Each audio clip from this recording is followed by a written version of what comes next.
Je vais essayer de brosser un peu la situation sur le plan politique, sur le plan économique, pour parler un peu de ce qui se passe au niveau de l'Assemblée, pour donner la possibilité éventuellement de poser des questions.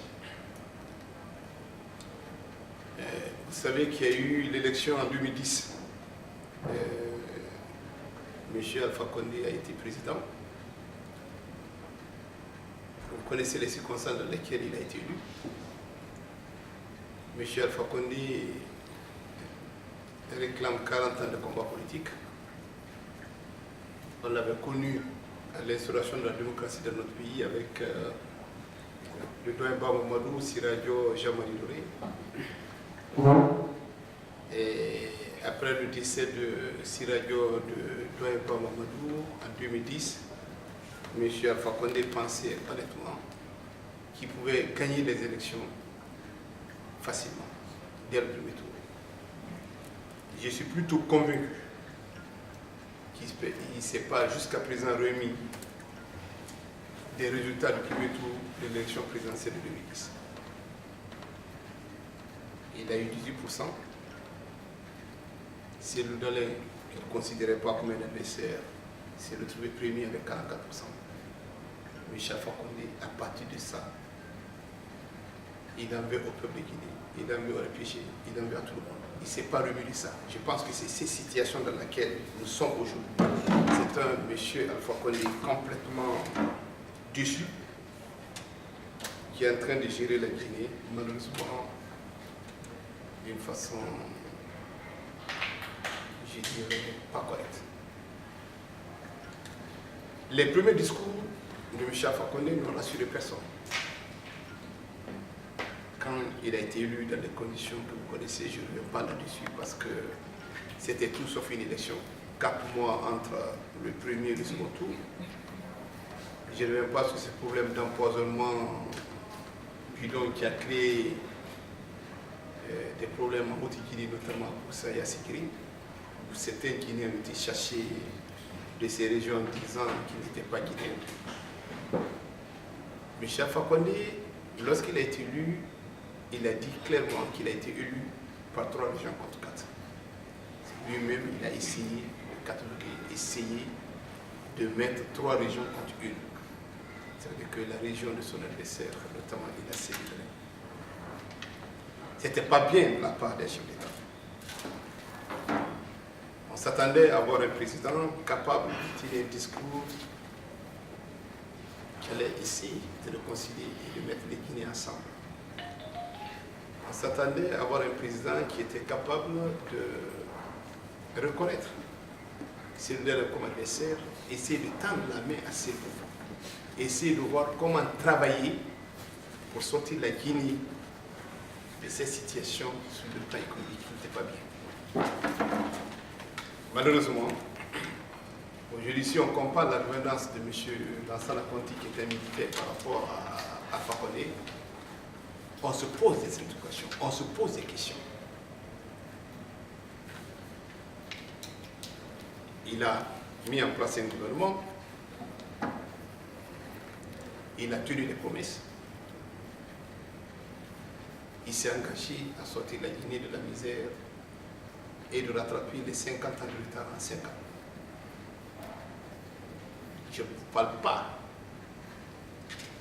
des promesses de campagne, des promesses du chef d'État, président de la Guinée. Sur le plan économique,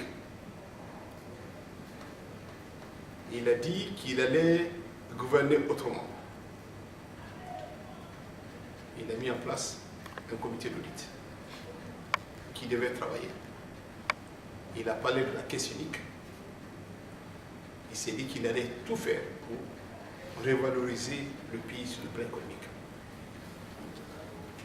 L'avantage que M. Alpha Condé a eu en tant que chef d'État, aucun chef d'État dans le monde ne l'a eu. Quand il a été élu, les gens ont cru à la Guinée.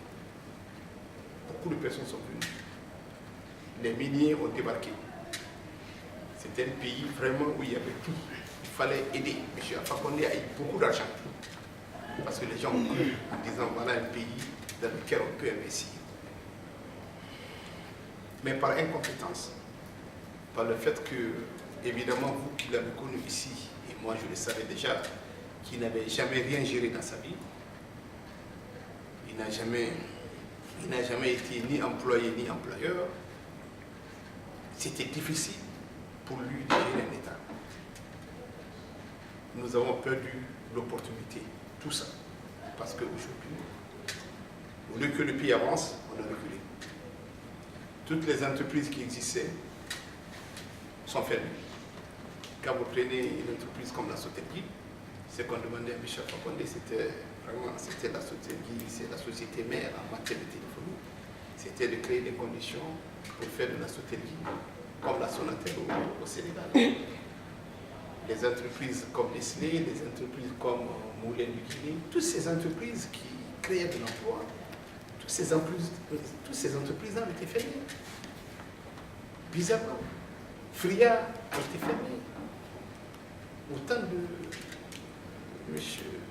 Alpha Condé.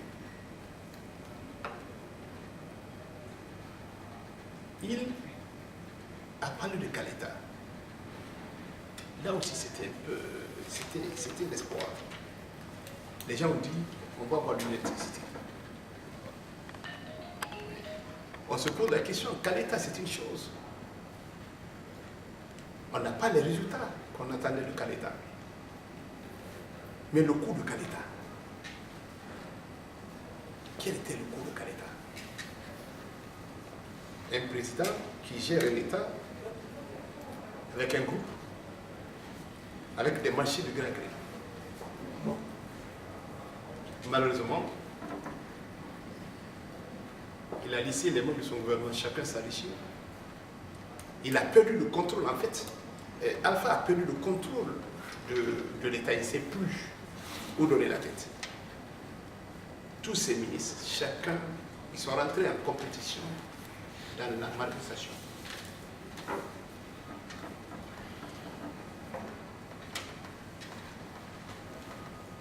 Donc, nous, il essaie de mettre en place les institutions. Bien sûr. Mais il s'arrange, puisqu'il est communiste. Chaque fois qu'il met une institution, il essaie d'inféoder l'institution à la présidence. C'est-à-dire qu'il y a les institutions, vous avez une institution comme l'Assemblée nationale, aujourd'hui, la Cour suprême, la Cour constitutionnelle, la haute autorité de communication. Toutes ces institutions-là sont dirigées par des gens qui ne reçoivent des institutions que d'Alpha Condé. Si vous prenez l'Assemblée nationale, l'avantage qu'on a, c'est qu'il n'a pas eu les 2/3 au niveau de l'Assemblée. Heureusement qu'il n'a pas eu les 2/3. Mais le président de l'Assemblée, tout le monde sait comment il a été choisi. Il a été choisi par Alpha Condé. Alpha Condé, il n'obéit qu'Alpha Condé. Le président de la CENI n'obéit qu'Alpha Condé. Le président de la Cour constitutionnelle a eu le malheur de le conseiller lors de l'investiture.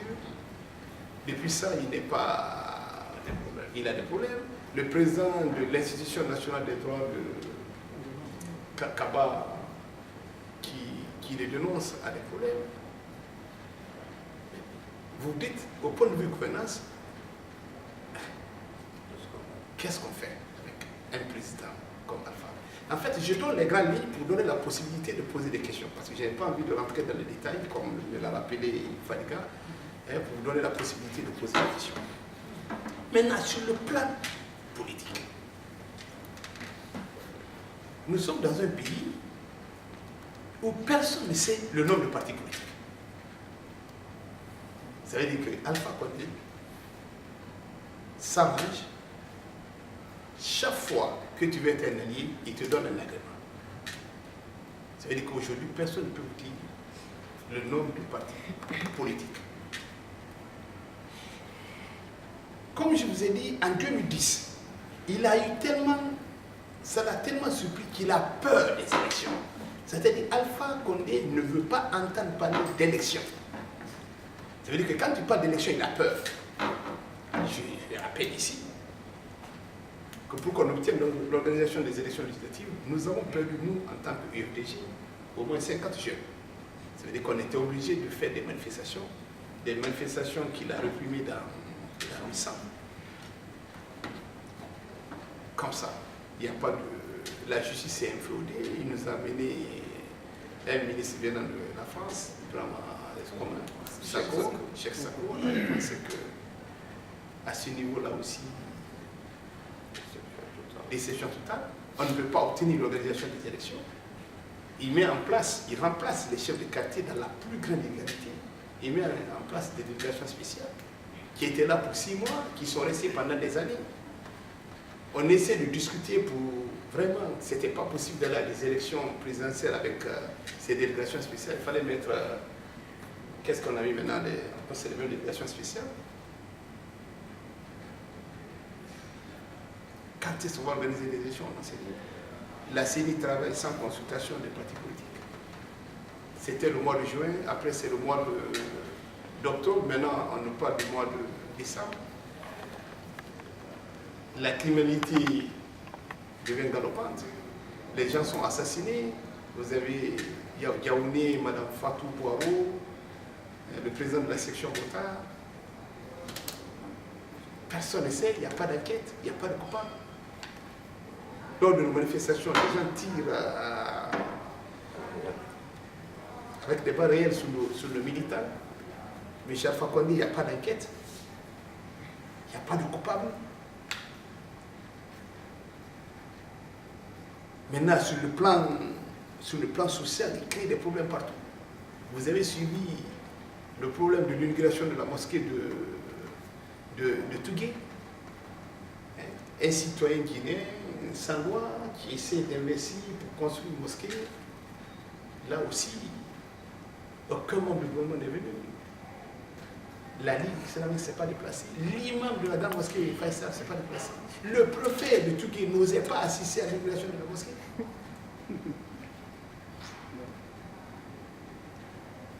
On a vu Timbo, ce qui s'est passé à Timbo. Il met en place une commission de réconciliation nationale, présidée par l'imam et Monseigneur Koulibaly. Le jour où on devait donner le document, le chef de file de l'opposition, Cellou, le président Cellou, était dans la salle. Pour l'ensemble des Guinéens, ils allaient se serrer la main.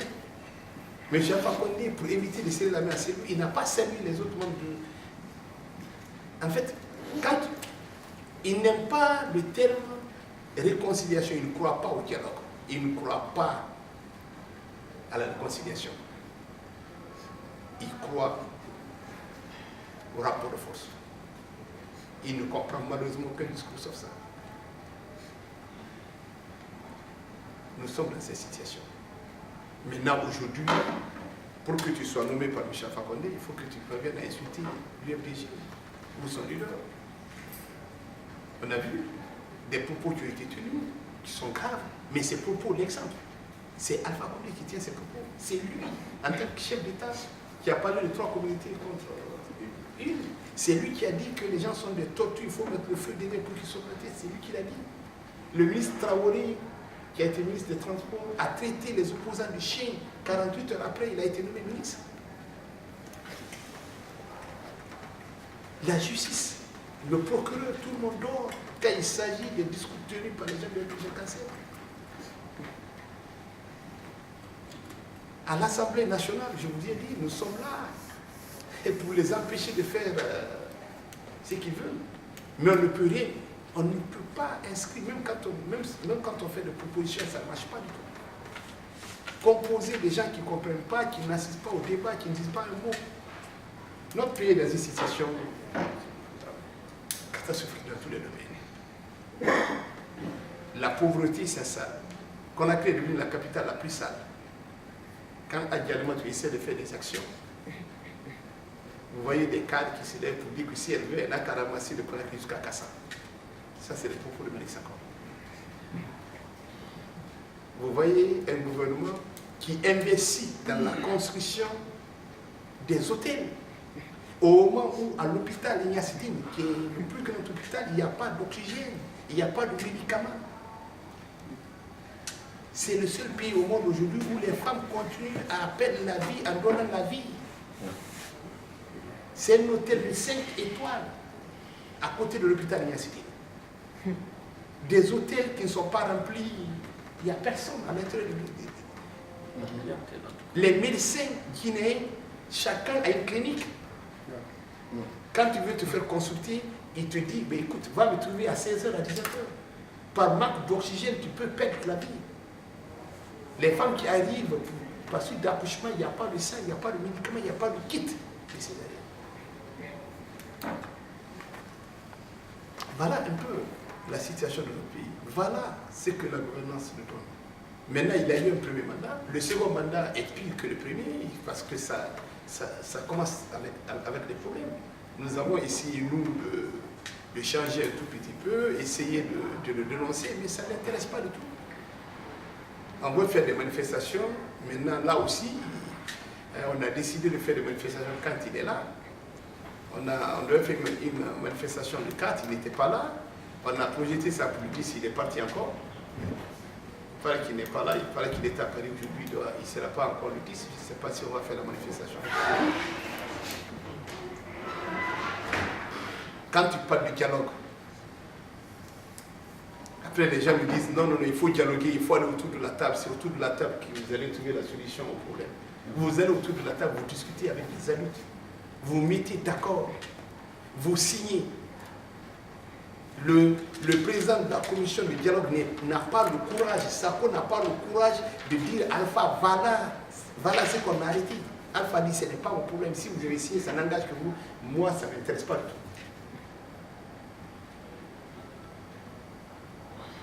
Voilà.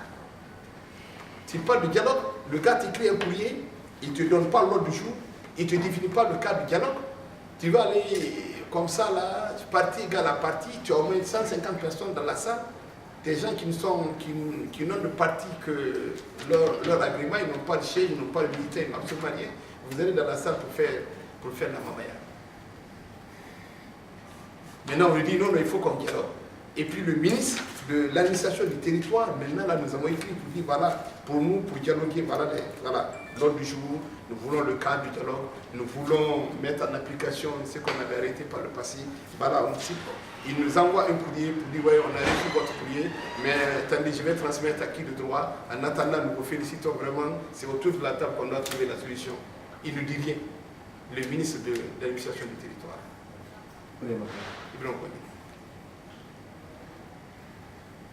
Voilà, nous sommes dans cette situation. Donc moi je voulais m'arrêter là, j'ai essayé de dénoncer la situation, vous donner la possibilité honnêtement de poser toutes les questions sans tabou. Honnêtement, je serai avec mon collègue Fadiga, on va essayer de répondre à toutes vos préoccupations. La Guinée est notre pays, je pense que la Guinée fait partie de l'Afrique, s'il y a encore des gens qui ne sont pas guinéens, qui sont des Africains ici. Mais le souci aujourd'hui, notre situation est devenue une situation compliquée. Ce qui se passe en Guinée ne se passe nulle part. L'histoire retiendra que, en tout cas, Alpha Condé, on l'a eu, mais c'est le plus mauvais chef d'État de l'Afrique. Je ne parlerai pas du cas d'Ousmane Kawal. Bon, vous avez suivi ça. Je peux remercier tous ceux qui ont réagi. Parce que là aussi, le président, c'est pas Kouri, en tant que président de l'Assemblée nationale, qui va dire qu'on ne doit pas lever l'immunité d'Ousmane Kawal. Même s'il a l'intention, il n'a pas le courage de le dire, je vous dis que c'est un faux. Il n'ose pas. Voilà. Et Alpha Condé, c'est le premier qui viole la loi. Tous les jours, il est président de la République pendant 5 jours. Le 6e jour, il est au siège de RP Jacques Ancien. C'est lui qui préside les réunions de RP Jacques Ancien. C'est lui qui reçoit les membres du bureau politique de RP Jacques Ancien. Ça se discute chez lui. Vous connaissez mon avis? Je vous dis une chose, l'ennemi d'Alpha Condé, c'est Alpha Condé lui-même. Mais si vous demandez à Alpha Condé, il préfère être opposant que d'être président. J'ai l'impression qu'il nous envie.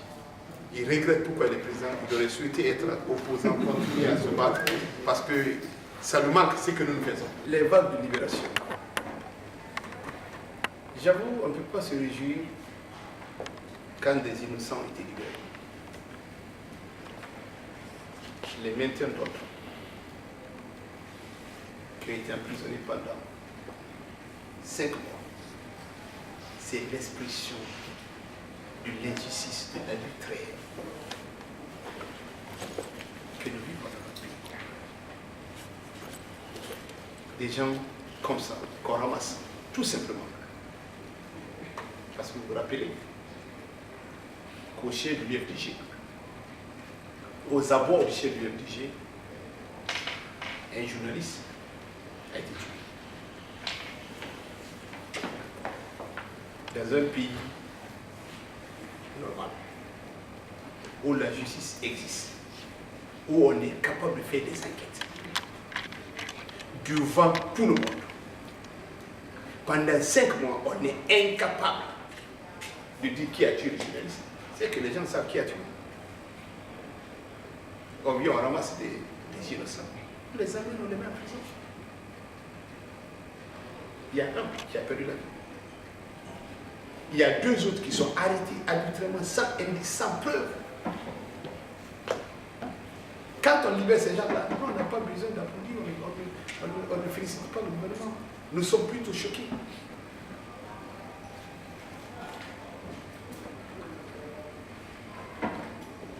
Voilà, c'est ce que nous avons ressenti. C'est le mépris qu'Alpha a pour la personne humaine. C'est le fait que nous sommes dans un pays d'injustice, avec un ministre injuste, des pères de famille emprisonnés. Vous connaissez la maison centrale de Conakry? Mettre des gens là-bas pendant 5 mois, sans preuve. Ils ont été libérés. C'est les innocents qu'on a libérés. Je pense que ça aussi fera partie du bilan de M. Alpha Condé en tant que président.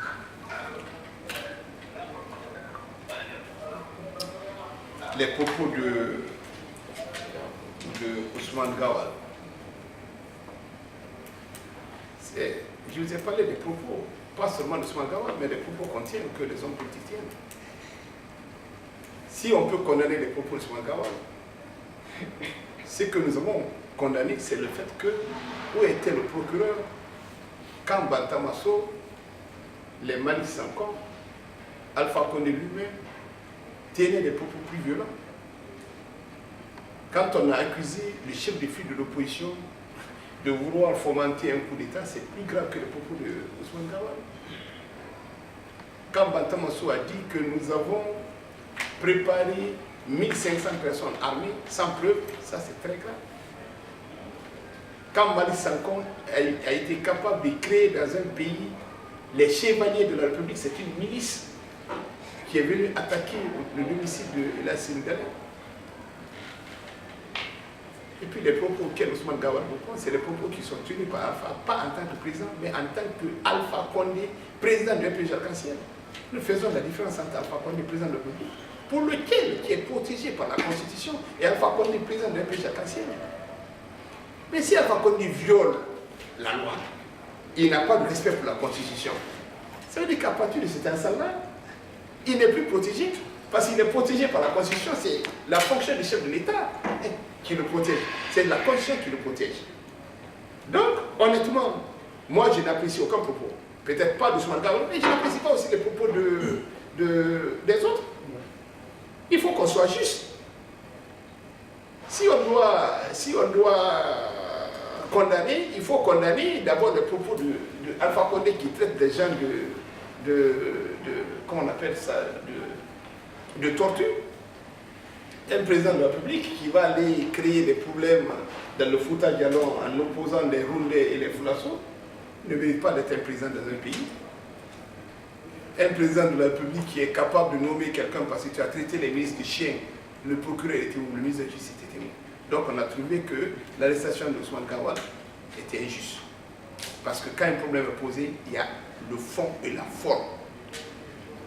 Quand il y a une différence entre le fond et la forme, malheureusement, on regarde la forme. Donc la forme, pas le fond, pas le discours en lui-même, mais la forme, c'est injuste. Et puis on est dans un pays, on ne peut pas arrêter quelqu'un, tout simplement, parce que tu as tenu des propos comme ça à l'Assemblée nationale.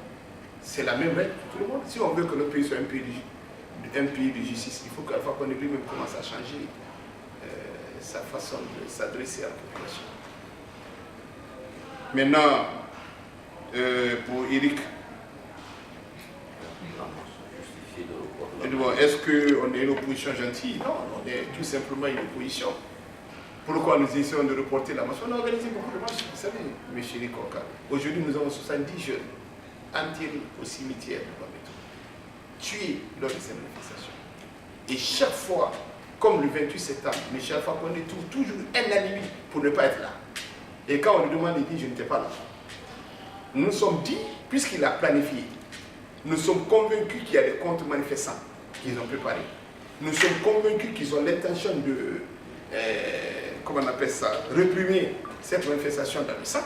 Nous avons dit, il faut qu'il soit présent en tant que président pour que ça se passe devant lui. Comme ça, il n'a plus d'alibi pour dire, je n'étais pas là. C'est ça la raison. Ça veut dire que la manifestation, c'est vraiment pas contre la population. La manifestation, c'est contre M. Alpha Condé. Nous voulons qu'il se rende compte lui-même de sa popularité. Parce que nous allons sortir Conakry, la population de Conakry. Alpha Condé va savoir que la population n'a pas. Il ne faut pas que ça se fasse à son insu. Parce que dans l'avion là, il est capable de dire qu'il n'était pas là. Je vous donne un exemple. À Coronti. Vous avez vu à Coronti, ce qu'ils ont fait? À Coronti, ils ont empêché qu'on tienne notre meeting à Coronti, au niveau de notre siège. La population de Coronti était là pour soutenir la CELU. Après, ils ont fait montage vidéo, vous avez vu le montage vidéo, ils ont sorti des jeunes au même endroit, en train de chanter pour dire c'est lui qui est levé moi, mais vraiment. C'est un pays c'est un gouvernement de voyous. C'est ça la vérité. C'est-à-dire aujourd'hui, on est